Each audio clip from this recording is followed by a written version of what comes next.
Turks, Cenk, Uygur, and Kasparian with you guys. All right, well, our entire agenda has been lit on flames. Yes, everybody, welcome. So that actually did happen. We're going to talk about it in a second, obviously.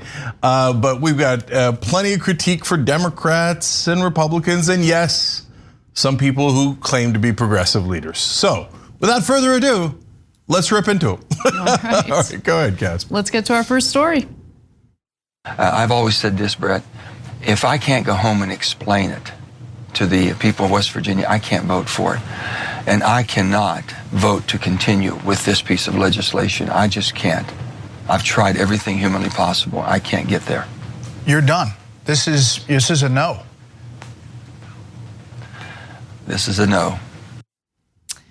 Well, that was Senator Joe Manchin, who has served as a massive obstacle in passing the social spending agenda that Biden purports to want.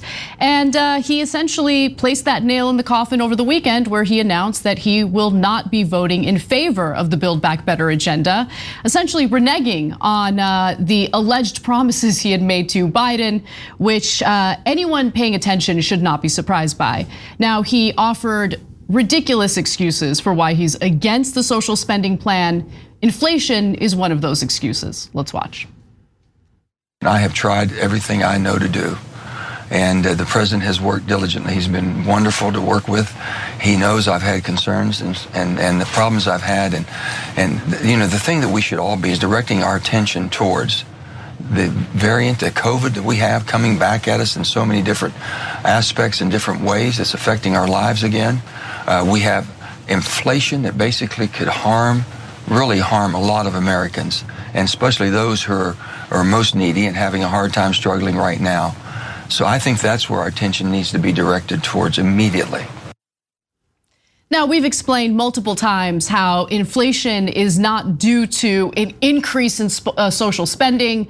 There are a litany of other issues at play, including so-called supply chain issues, the fact that the Federal Reserve was essentially printing money and handing it over to banks and private equity firms, who then invested that money into real estate, thus driving up the cost of properties and rent.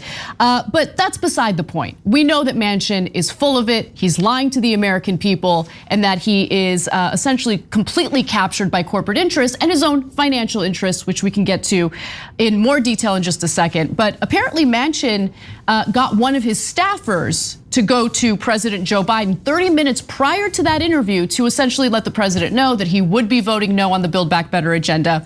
The White House pretended to be very outraged by this, and Jen Psaki issued a statement saying the following. Weeks ago, Senator Manchin committed to the president at his home in Wilmington to support the Build Back Better framework that the president then subsequently announced. Senator Manchin pledged repeatedly to negotiate on finalizing the framework in good faith.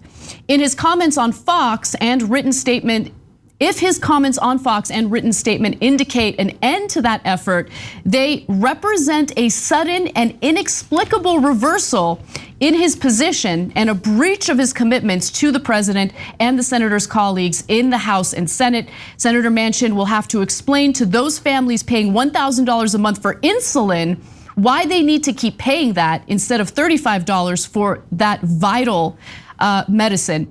He will have to explain to the nearly 2 million women who would get the affordable daycare they need to return to work why he opposes a plan to get them the help they need. Maybe Senator Manchin can explain to millions of children who have been lifted out of poverty, in part due to the child tax credit, why he wants to end a program that is helping achieve this milestone. We cannot.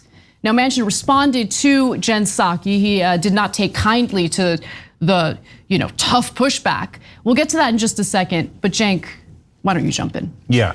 So it looks like Manchin is going to go for a very familiar strategy. Well, look, my God, I was so honest and earnest, and I tried so hard, but somebody offended me at some point, and so because of my hurt feelings, plus my donors, I can't do this anymore. So I'm going to give you a longer quote here from Manchin because this went back and forth. The White House statement that Anna just read got under Manchin's skin, and he's like, "How dare you? Just because I killed your entire agenda, now you tweaked me? this is not allowed. I am the most powerful man on earth. So he said in an interview in West Virginia, I knew what they could and could not do. They just never realized it. That's him saying, I knew what I was going to allow them to do, and they wouldn't realize that I'm the president and he's not. That's basically what he's saying there. And he said, referring to White House staffers involved in the plan, he said, because they figure surely to God we can move one person, surely we can badger and beat one person up, surely we can get enough protesters to make that person uncomfortable enough. Well, guess what? I'm from West Virginia. I'm not from where they're from, and they can just beat the living crap out of people and they're gonna be submissive. They know the real reason for what happened. They won't tell you, and I'm not going to. So wait, Joe Manchin, what is the real reason? Apparently policy isn't it. You just said, oh, you stood up to the protesters and apparently your feelings are hurt. So what's the real reason? What's the real reason, Joe? Total lies. The real reason is his donors, and he's using hurt feelings as, oh, I was going to, it's the chocolate bunny excuse. I was gonna give you the chocolate bunny, but you said this, and I'll be, oh, you sent someone to my mansion, my yacht mansion. Oh, that's why I'm not gonna do anything that would help the people of West Virginia. By the way, he's a total and utter liar. Polling indicates that huge provisions, almost all the provisions in Build Back Better are enormously popular in the state of West Virginia. Joe Manchin is a liar. Okay, go ahead. So Joe Manchin, as we've talked about in great detail on this show, also personally profits off fossil fuel companies. In fact, he made $500,000 just last year off of Enersystems, which is a coal company.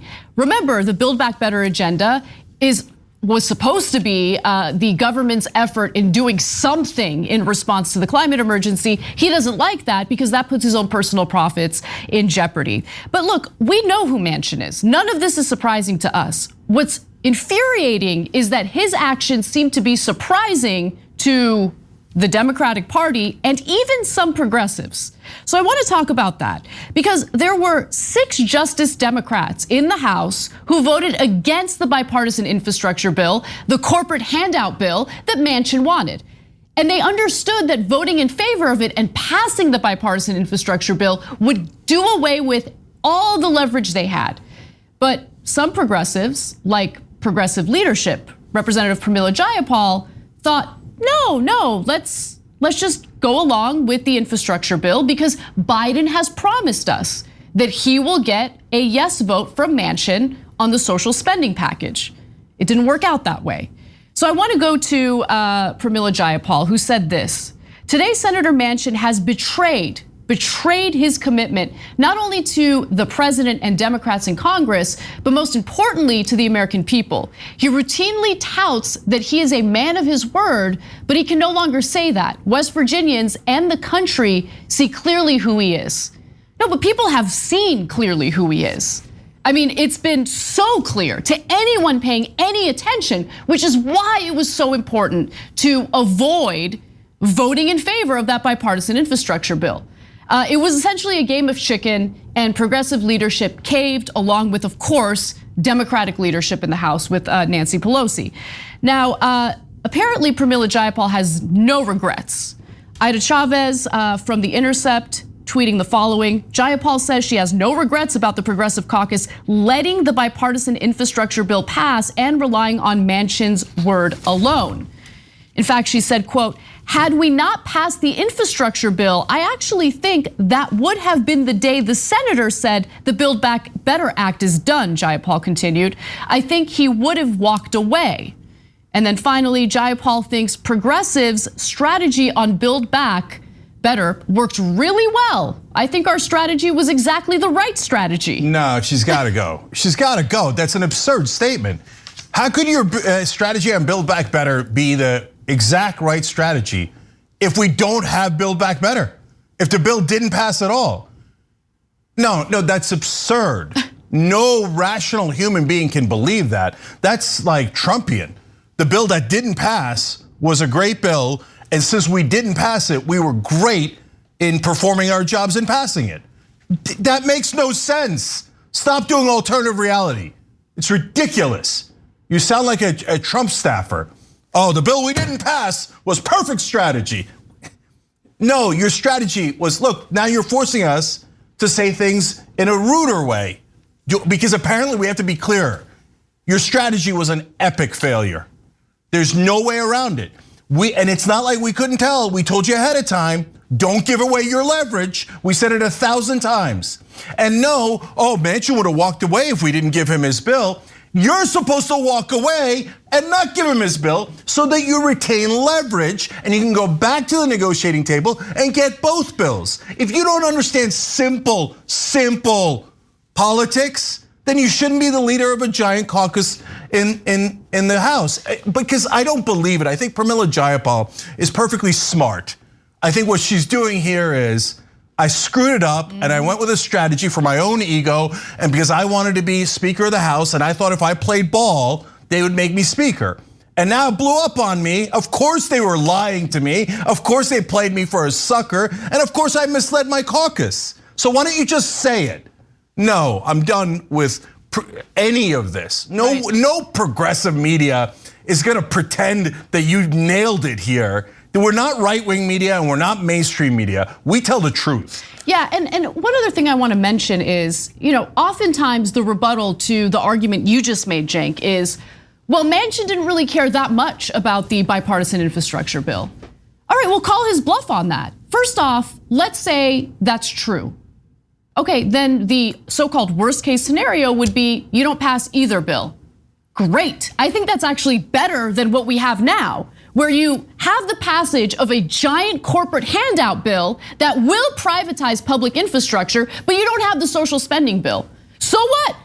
I guess Biden failed, right? And that's on Biden. It's on Biden for not fighting for a social spending package, okay? Because remember, if they didn't pass anything, the argument would be, look at that. The Biden presidency is now in jeopardy because progressives blocked the bipartisan infrastructure bill. Damn right. And if I were a progressive, what I would do day in, day out is talk about the provisions in that bipartisan infrastructure bill that essentially make it nothing more than corporate welfare.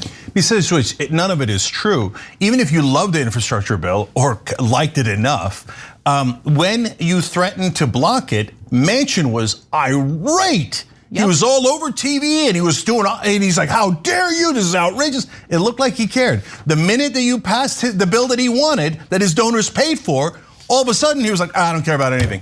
I don't care. No, I'm not gonna pass it. What are you gonna do now, huh? There's a stark difference in how he was acting. And if you're pretending otherwise, again, you're lying and it's super obvious. And I wanna address 3 more people. Pelosi and Schumer. You guys said that you had it, you figured it out. You were gonna get Manchin to vote for it in the Senate. So I guess Pelosi's not a master legislator. Hey, mainstream media reporters who like to kiss the ass of the powerful, can you now admit she is not a master legislator? Never. She said she was gonna get it done, she didn't get it done.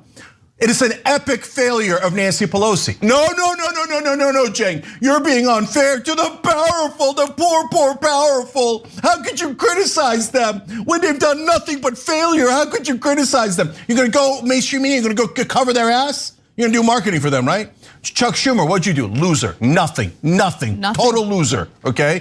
All right, Cenk, you can't say they're losers because they did nothing. Yeah, no, that's the definition of a loser. You said you were gonna pass the bill, you didn't.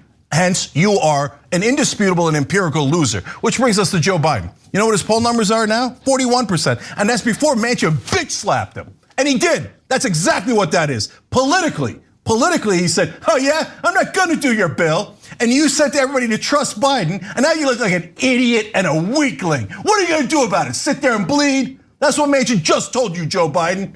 And you know what you're gonna do. You ain't gonna pull no corn pop, okay? You're gonna go, okay, Joe, I love you, Joe. And you know what the White House is putting out today? Oh, no, we're still really good friends with Joe Manchin. It's amazing, I know. Losers. It's so pathetic. Total and obvious losers. So I also want to do a quick flashback to an interview that happened on November 5th here at TYT. It featured a conversation between Cenk and Progressive Representative Ro Khanna, who was wrong on this issue. And look, again, I just want to reiterate, anyone who is not naive and who is paying close attention to how the negotiations were going could have seen this coming from a mile away. Unfortunately, some of the lawmakers who typically agree with us politically were oblivious to what was really going on. Unfortunately, Ro Khanna was one of them. Let's watch.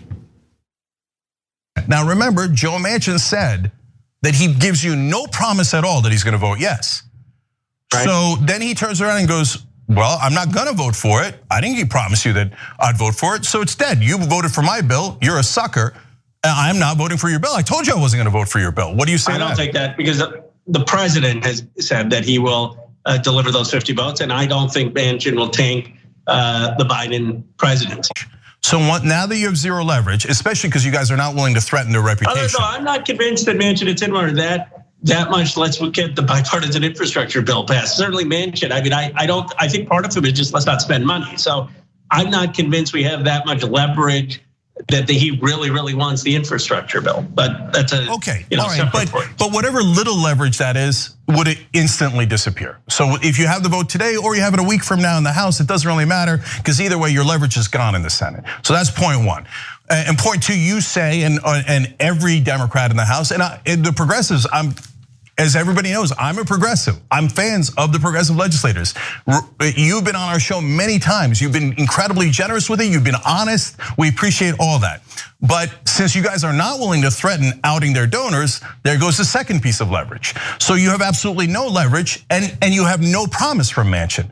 So I'm asking you if you're right. Wouldn't you be right that then Manchin could eviscerate the Build Back Better bill and go, well, I didn't tell you I wasn't gonna eviscerate it, and you knew I was gonna eviscerate it, so I did. I took out every popular provision there is because my donors didn't want it. I don't believe he will do that because he would then have made a commitment to the president that was false.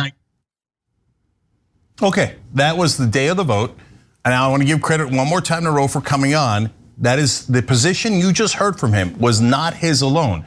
It was the overwhelming majority of the House Democrats that voted that way and that believed that. Only 6 voted no and did not believe that. That was the 6 Just Democrats, AOC, Bowman, Bush, etc. Right? So Ro Khanna there was the one at least honest enough to come on air and say his position. Everybody else hid. But now the second part of it, was it wrong? Well, you saw with your own eyes. He said, we're gonna vote yes because we trust Biden and Manchin will do the right thing because Biden said he will. Now, you saw my face when he said that. You heard my questions. You can watch the whole interview. I said that was total nonsense. The reason we're telling you that, guys, is not because Anna and I are the smartest people in the world. We're pretty it's smart, because, though. oh, God bless, okay. But it's obvious. The only reason why we have to state it as over the top, like, hello, how obvious is it? Is because mainstream media and Democrats in Congress say 2 + 2 doesn't equal 4. Oh my God, we're so surprised. Manchin said no. Oh, we shouldn't have trust Biden didn't work. Oh my God, we're so surprised. Are you joking? You're gaslighting the whole country. No one believes in you anymore. You're a joke, mainstream media. You didn't know Manchin was gonna, how did I know? Then okay, then all the media and the entire Democratic caucus has to come and say, well, I guess Cenk and Anna are geniuses. They're the best political prognosticators in the whole world because we were all shocked that Manchin said no and that he killed the bill, and they knew it from the beginning. They said it actually probably about right when it began, nearly a year ago. And we've been saying it the entire, I show you that because we had Ro Khanna on. But Anna and I have said it, I don't, dozen times, 24 times on the air. Everybody who watches the Young Turks knows it. How do we know better than you? Every single reporter in the country, how do we know better than you? Because we don't just believe people in positions of power. I mean, the whole point of working in news, working as a quote unquote journalist, is to challenge people in positions of power, challenge what politicians are saying, not just take what they say at face value and serve as their personal stenographers or publicists. That's what we keep seeing in traditional media over and over and over again. So are they genuinely surprised? Yeah, they're surprised because they don't do the legwork, they don't actually challenge power, and they just take what these politicians say at face value. I mean, the tea leaves were there. The tea leaves were strong. I mean, that was some matcha action. Okay? It wasn't even tea leaves. The guy wrote it on a wall. He spray painted it on the Congress. He said, I'm not gonna necessarily vote for this bill. So no, look, guys, the reason we tell you this is because don't believe their gaslighting. Get everybody off of cable news. Tell your parents, no, MSNBC, CNN, New York Times, NPR, all these mainstream media outlets, they're all lying to you. Oh, they didn't know, man. And to this day, they still don't talk about his donors. It's amazing. They pretended he did it out of principle because the people of West Virginia. Here, I'm gonna read you the poll of the people of West Virginia, because it's to prove this is not progressives saying it. Okay, so on lowering drug prices, that polls at about 90% in West Virginia. Paid family leave, 70% approval. This is West Virginia, not the whole country. Childcare, 66%. Insurance subsidies, 65%. Expanded child tax credit, specifically 61%. Increasing the IRS budget to go after wealthy taxpayers, 60%. Universal pre-K, 59%. All of these provisions are intensely popular in the state of West Virginia. If you see a reporter or a lying anchor on television who tell you that it is not popular in West Virginia, go on their Twitter feed, email them, do whatever you're gonna do and say, I'm sick of your lies. Stop lying to everybody. But the one that gets me over the top is Jayapal saying we nailed it. Yep. If this is what victory, if you think this is victory, well then you definitely shouldn't be leader, because apparently you think failure is victory. I don't want any more failure. What progressive priorities have you passed? You gave up on $15 minimum wage, which was the lowest priority we had. You gave up on it on day one. You gave up on every one of our priorities. Now you want us and everybody else to do marketing for you? No, no deal. We are not like the rest of the media. We do not lie on behalf of the powerful. We hold the powerful accountable. Jayapal, Biden, Pelosi, Schumer, they're all failures. They got nothing and they had a terrible strategy. If you believe them at all, that is the best case scenario. More realistic scenario is they all work for corporate donors and they're sitting here trying to put a lipstick on a pig the day after their failure. Well, we don't put lipstick on pigs here at TYT, so when we come back from the break, we will talk about Manchin's corruption in great detail, and so will Bernie Sanders. So stick around, we've got that story and more coming right up.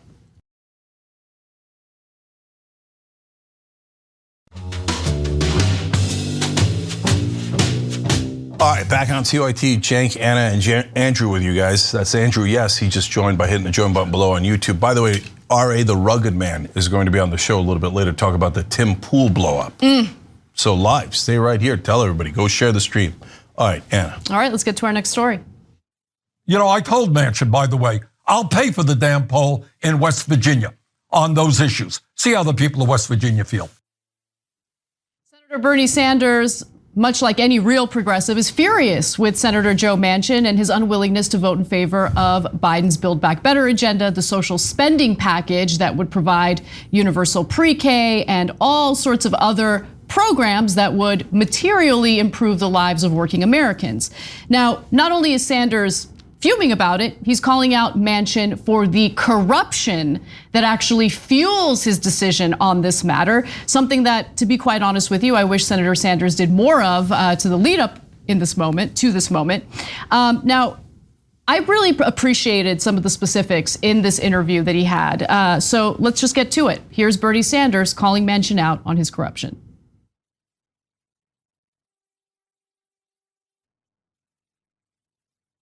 I've always said this, Brett, if I can't go home and explain it to the people of West Virginia, I can't vote for it. And I cannot vote to continue with this piece of legislation. I just can't. I've tried everything humanly possible. I can't get there. You're done. This is a no. This is a no. So there he is. There's Manchin saying, no, I'm not going to vote for it.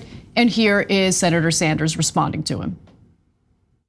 You know, what's going on now, Jake, in Washington is the big money interests are pouring hundreds and hundreds of millions of dollars to make sure that we continue to pay the highest prices in the world for prescription drugs, that the rich do not start paying their fair share of taxes. And I would have hoped that we could have had at least 50 Democrats on board who have the guts to stand up for working families and take on the lobbyists and the powerful special interest. Do you know how much money the pharmaceutical industry has spent in the last year on lobbying alone? Over $300 million, plus campaign contributions, plus all kinds of advertising. Fossil fuel industry is spending a fortune. Let's not kid ourselves. We have a corrupt political system dominated by big money interests. And finally, some of us are saying, let's stand up for working families. Average worker has not seen a pay raise in inflation accounted for dollars in 45 years, while the rich are becoming phenomenally richer. Corporate profits are at an all-time high. And what some of us are saying, maybe, we'll stand up for working families for a change. But apparently we don't have the 50 votes that we need.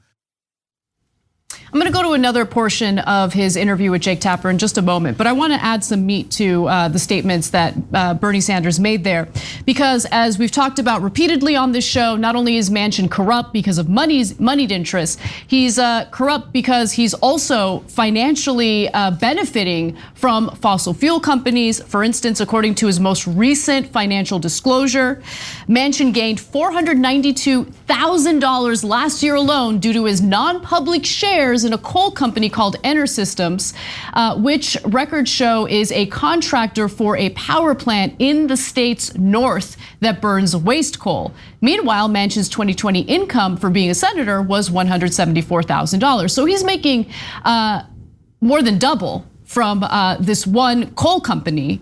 And of course, that's going to have a huge impact on how he votes for a social spending package that includes climate action that could, of course, jeopardize his future profits. And just to give you an example of who Manchin's top contributors are, the top bribers for Joe Manchin. Take a look at this. This is from Open Secrets. These are the top industries that donate money to him. Joe Manchin is a top recipient from the following industries in the 2021 to 2022 election cycle. Coal mining, he's the top recipient. Mining, top recipient. Natural gas transmission and distribution, top recipient. Oil and gas, top recipient. Savings and loans, meaning banks, top recipient. Tobacco industry, he's the top recipient.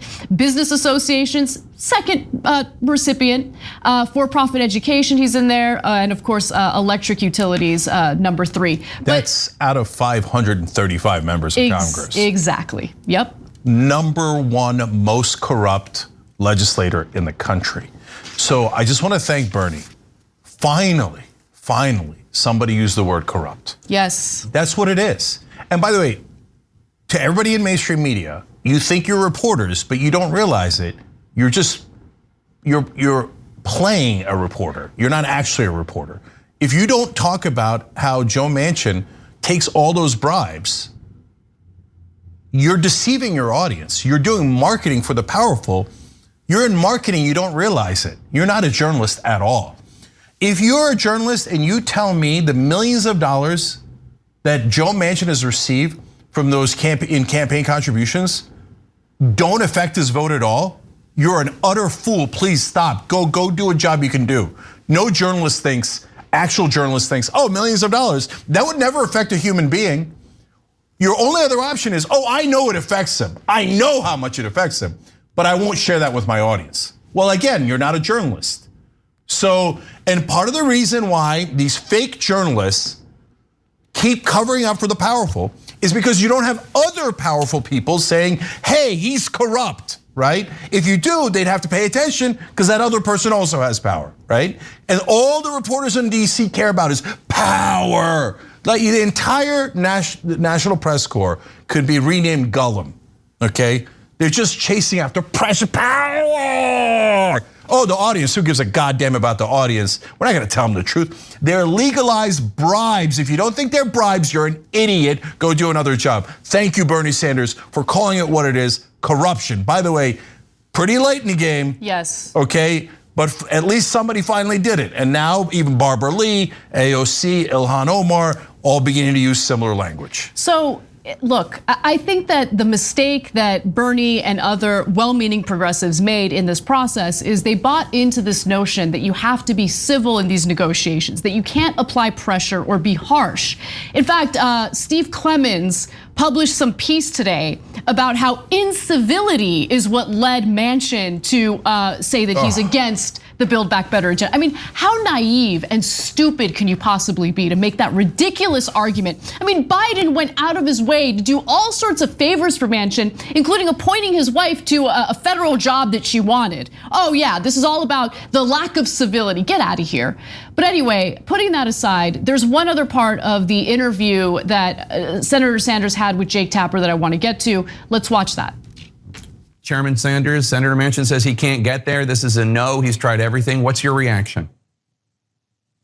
Well, I think he's going to have a lot of explaining to do to the people of West Virginia to tell them why he doesn't have the guts to take on the drug companies and lower the cost of prescription drugs, why he is not prepared to expand home health care. West Virginia is one of the poorest states in this country. You got elderly people and disabled people who would like to stay at home or forced into nursing homes. He's going to have to tell the people of West Virginia why he doesn't want to expand Medicare to cover dental, hearing, and eyeglasses.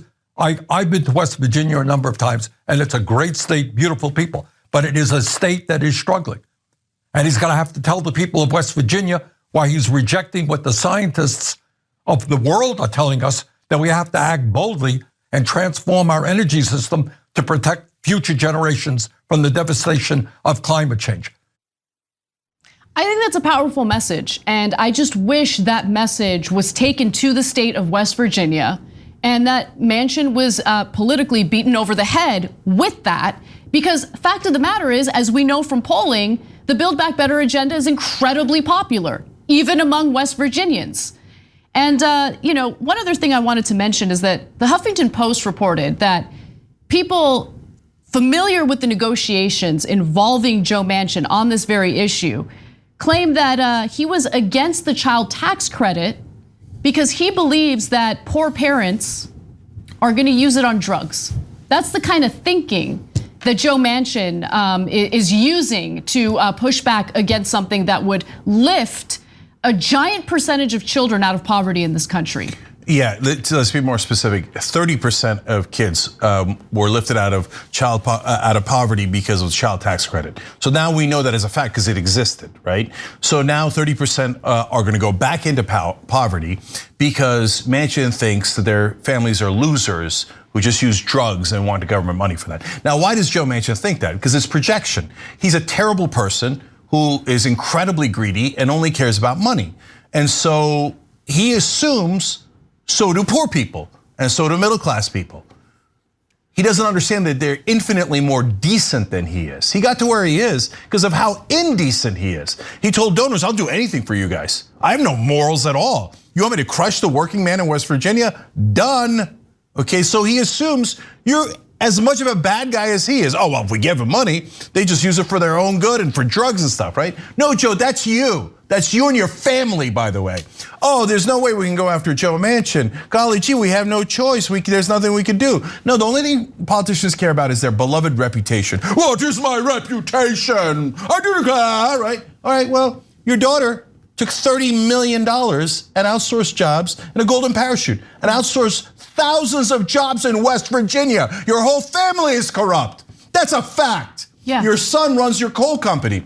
TYT investigations showed you made $5 million in the last 10 years from your coal company. You took millions from those coal companies and the oil companies, etc. Those are facts, but everybody in Washington wants to cover it up. I actually like Steve Clements. He used to be on the show all the time, but he couldn't be more wrong about this. His point of view is, look, even if it were true, which is preposterous and has nothing to do with the truth, but even if it were true, imagine that Clements is right and Manchin said, oh, well, people were not civil enough. That's why I'm voting no. So wait, I'm voting in that fact pattern, because your feelings were hurt, you denied the people of West Virginia benefits that would have greatly helped them because of your effing feelings? And people in Washington think, oh yeah, of course. No, the feelings of the elite are so much more important than the voters. They genuinely believe that in their bones. Okay, so real quick, because I did it earlier in the show, to back up Bernie on the polling, he doesn't need to pay for a new poll, okay? I looked it up, I said 90%, let me correct it. Lowering drug prices by having Medicare negotiate polls at 83% in West Virginia. And by the way, it polls highest in West Virginia out of the swing states. The other swing states where there's senators that might vote no. So West Virginia is not even a swing state, it's deeply red. Why does it poll the best in West Virginia? You know why? Because it's a populous state. And they need lower drug prices because they're poor. On average, they're poorer than the average American. So of course they want lower drug prices. Only a moron would think they don't want that. And everyone in DC is either a moron or pretending to be a moron. Oh, what do people in West Virginia want? I wish there was a poll. There is a poll. Paid family leave, 70%. Expanding child tax credits, 61%. Universal pre-K, 59%. I read you all the other stats before. This bill is incredibly popular in West Virginia. The only difference between what you hear from us and what you hear from mainstream media is we actually cite facts that you can look up and verify. The mainstream media is filled wall to wall with liars who lie on behalf of the powerful. Every one of them is pretending it's not popular in West Virginia to cover his corrupt ass. That is the reality of American politics. Thank you, Bernie, for finally fighting back.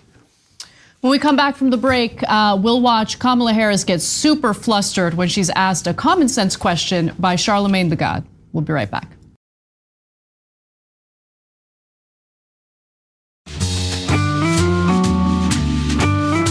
All right, back on TYT. Renee Lamour wrote, and this is exactly why I like TYT so much, because they fight for us, damn right. And you guys fight for us. Adam Contreras and Jamie Kofelt just joined by hitting the join button below on YouTube. Everybody else, tyt.com/join. We appreciate it deeply. Anna. All right, Kamala Harris struggled to answer a simple question during her interview with Charlemagne over the weekend. So let's see how it all went down. Somebody has to push back on Joe Manchin. That guy is stopping progress. He's ruining democracy. Are you willing to be that superhero? Because what scares me is if voting rights don't pass, or the Build Back Better plan doesn't pass, or police reform doesn't pass, I doubt you're going to get black people to go out there and vote in 2022 and 2024. And, Trump will be president again. What's the plan for all of that? Well, I couldn't agree with you more on the seriousness of these issues. And how people take these issues seriously. And so we're gonna have to keep fighting on voting rights. We need to pass the John Lewis Voting Rights Advancement Act. We need to pass the Freedom to Vote Act and be relentless about pushing for that, which is what we've been doing and what I certainly am gonna keep doing. We need to keep pushing for what we gotta do to really reform the system that we know needs to be reformed with the George Floyd Justice and Policing Act. But again, Republicans stood in the way to get that done. Who's the superhero that's going to speak against Joe Manchin? No. I want to know who's the real president of this country. Is it Joe Biden or Joe Manchin? I'm sorry. I interrupted. I don't think the vice president can hear you. It's Simone. I'm so sorry, Charlemagne. We have to wrap. She can hear me. Can you hear me now? Can you hear me, Madam Vice President? So I'm sorry. You got to wrap. Oh. So I'm sorry to interrupt. They're acting like they can't hear me.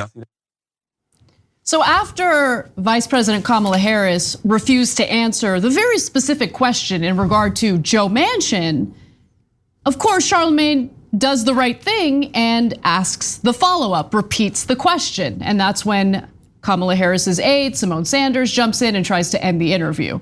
So by the way, let me just be clear about something. Kamala Harris emphasized the need to keep pushing for the police reform.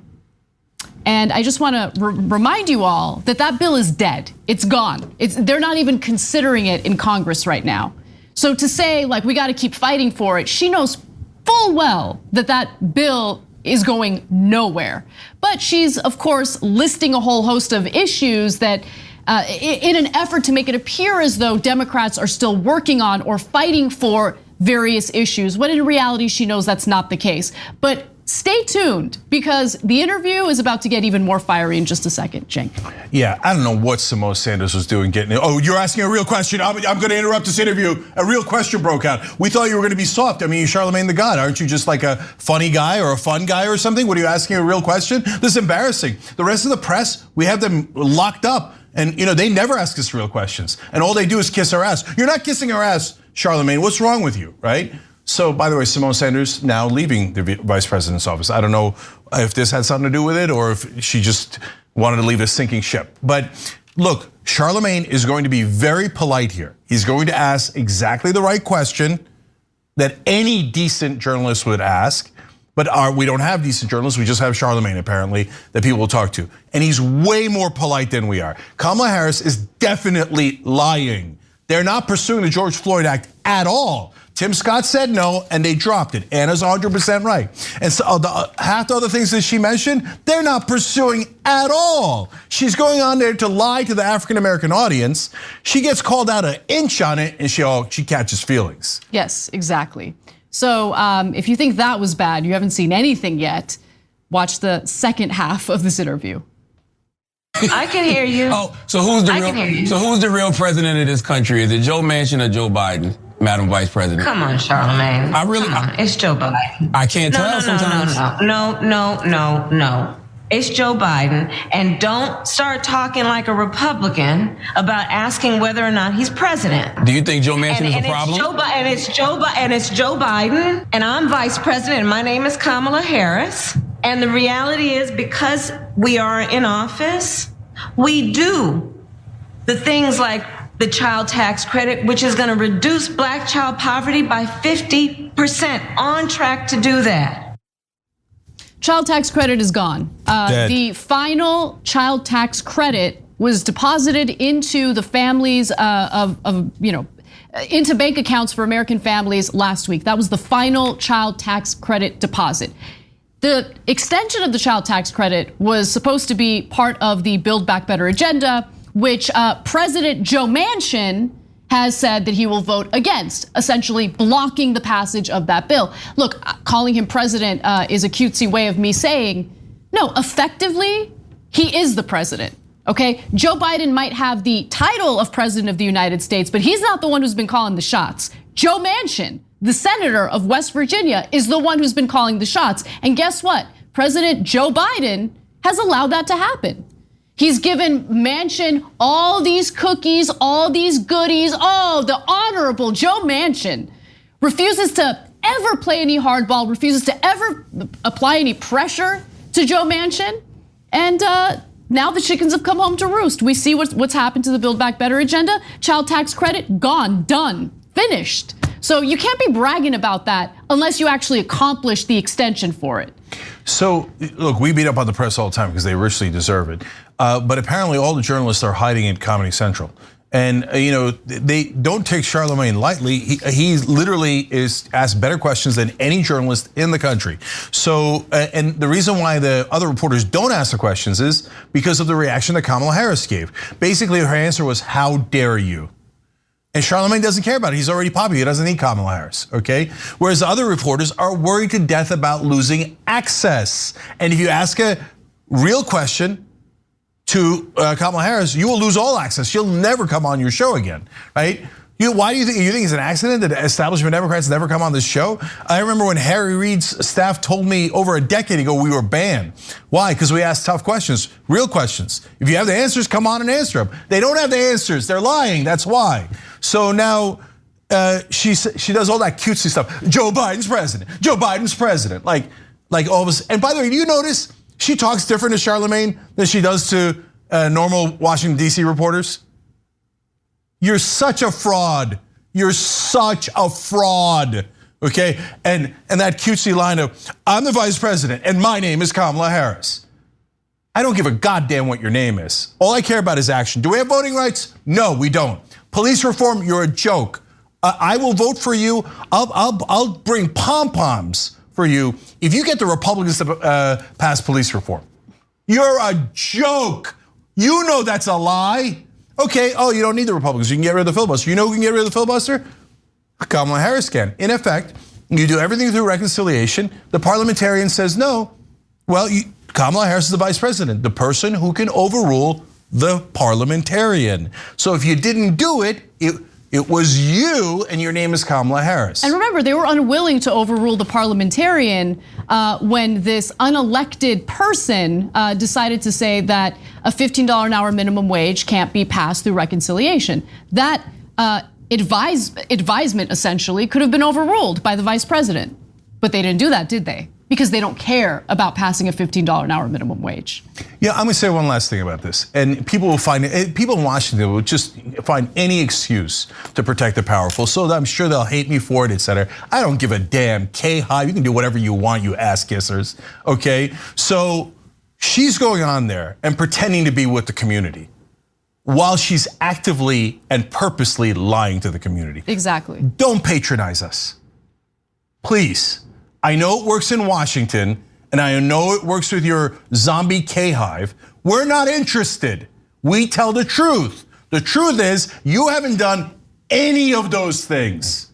So don't come pretending you're working hard when you're the ones blocking it. Did you ever overrule a parliamentarian? No, your name is Kamala Harris. Did you pass any of the things that you were talking about? No, your name is Kamala Harris. You own that. Why do you think you're at 28%? You think you're fooling everybody? You're fooling no one.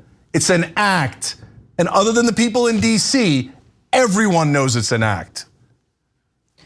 All right, since we've dedicated quite a bit of the first hour on the failures of the Democratic Party, why don't we focus on some of the text messages that supervisors over at Amazon were sending to workers as tornadoes were hitting states like Illinois a few weeks ago. 6 Amazon workers died due to a tornado that struck Edwardsville, Illinois, where the warehouse of this Amazon, where this Amazon warehouse was located. Now, it unfortunately was not able to withstand the tornado, so the building collapsed. And there have been some questions about what the employers over at Amazon were communicating to the workers. Were they encouraged to find safe shelter? Were they encouraged to keep working despite tornado sirens? Well, now we have some email or text message exchanges between one delivery driver and a supervisor over at Amazon. Here's what we know. Apparently, the delivery driver texted, "Radio's been going off." The driver wrote in a text obtained by Bloomberg News, "Keep delivering," came the response from her supervisor. "We can't just call people back for a warning unless Amazon tells us to." Now, the driver suggested that she return back to the base to find safety, to find shelter, but her boss warned that by doing so, she could lose her job. And by the way, what about safety training? Multiple Amazon employees have come forward to say that they haven't received any safety training, especially when it comes to issues like tornadoes. The only thing that they've received in terms of safety training is their supervisors essentially pointing to emergency exits. Now, the driver also texted this, "Tornado alarms are going off over here." The dispatch responded with, "Just keep delivering for now. We have to wait for word from Amazon. If we need to bring people back, the decision will ultimately be up to them. I will let you know if the situation changes at all. I'm talking with them now about it." The driver responded, because the situation seemed pretty dire and dangerous, "How about for my own personal safety? I'm going to head back. Having alarms going off next to me and nothing but locked buildings around me isn't sheltering in place. That's wanting to turn this van into a casket. Hour left of delivery time, and if you look at the radar, the worst of the storm is going to be right on top of me in 30 minutes. And even with those warnings, the dispatch responded with this, "If you decide to come back, the choice is yours. But I can tell you it won't be viewed as for your own safety. The safest practice is to stay exactly where you are. If you decide to return with your packages, it will be viewed as you refusing your route, which will ultimately end with you not having a job come tomorrow morning. The sirens are just a warning." Now, luckily, this driver survived and was able to provide these text messages to Bloomberg. And apparently now spokespeople over at Amazon are saying, no, the dispatch was wrong. This is not what our protocol is. So they're completely denying that this is basically the culture over at Amazon, which I am not buying for a second. But Cenk, I mean, look, there were all sorts of people writing into us telling us, look, you can't predict the tornado. Don't blame Amazon. You can't predict the tornado. Come on, guys. Like, don't take what the employer, especially an employer like Amazon, says at face value. They were forcing people to continue working even as tornado sirens were going off. Okay, so there's 2 issues here. One is Amazon, 2 is corporate rule in general.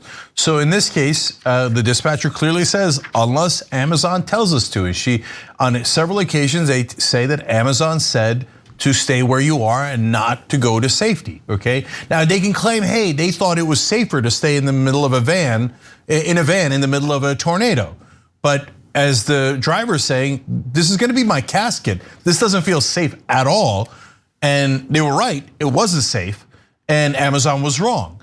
Now, where should you go? You should immediately find shelter, wherever is the closest shelter. Don't worry about your goddamn route, but Here's the dispatcher saying, we're gonna fire you if you don't risk your life. So now Amazon needs to figure out, and through the court system, they should both civilly and criminally find out if Amazon actually did give that order, okay? But then secondly, guys, it's about corporate rule overall. And you all know this, you all know it in your bones because you're real people. People in New York and DC have no idea because they have $1 million jobs and they don't go through this at all. They have all the leverage they want with their bosses. Oh yeah, I'll get Fox News to give me $20 million. I'll get CNN to give me $20 million. But they don't realize not all of us have that kind of leverage, right? And you know that corporations will drive you back to work even if your life is in danger. You all know that. Denying that is absurd. The people that are supposed to look out for you is the government because they are your representatives. But our government is bribed regularly by corporations. They call it campaign contributions. And they bribe them so they can get power and fame. So the politicians can get power and fame, and they can get back brutal working conditions so they can make more money. And that's exactly what Amazon and all of the other corporations have gotten. And you will not be protected by your representatives because we now have a system of organized and legalized bribery. And that system, of course, is protected by our insanely conservative Supreme Court. That includes justices who previously ruled that workers should be placed in unsafe conditions as long as they're listening to and abiding by the wishes of their employers. Neil Gorsuch, famously voted or ruled against a trucker who was in his truck, stuck in the middle of a winter storm, looking for safety, and his employer, Cenk, you know more details about this than I do. His employer essentially threatened to fire him if he abandoned his broken down truck in the middle of a winter storm, correct? Yes, his limbs had gone numb. He was about to lose his limbs. They ordered him to stay and freeze to death. He didn't do it, thank God, and so he stayed alive. Gorsuch said, you should have frozen to death. It's insane. They were not wrong to fire you. You disobeyed their order, and if you disobey their order, then they're in the right. Every other judge that looked at that case said that's obviously preposterous. What was the guy supposed to do? Freeze to death? And Gorsuch said absolutely. And that's when corporations were like, put that guy in the Supreme Court. And look at that. He's now on the Supreme Court. You see how that works? They bought every part of the system, by the way, including the media, who tells you that no, these beloved politicians in the Supreme Court are principled people. And they're just making decisions that happen to favor corporations every time, but it's just a coincidence. Do you think it's a coincidence? No, they're playing with your lives.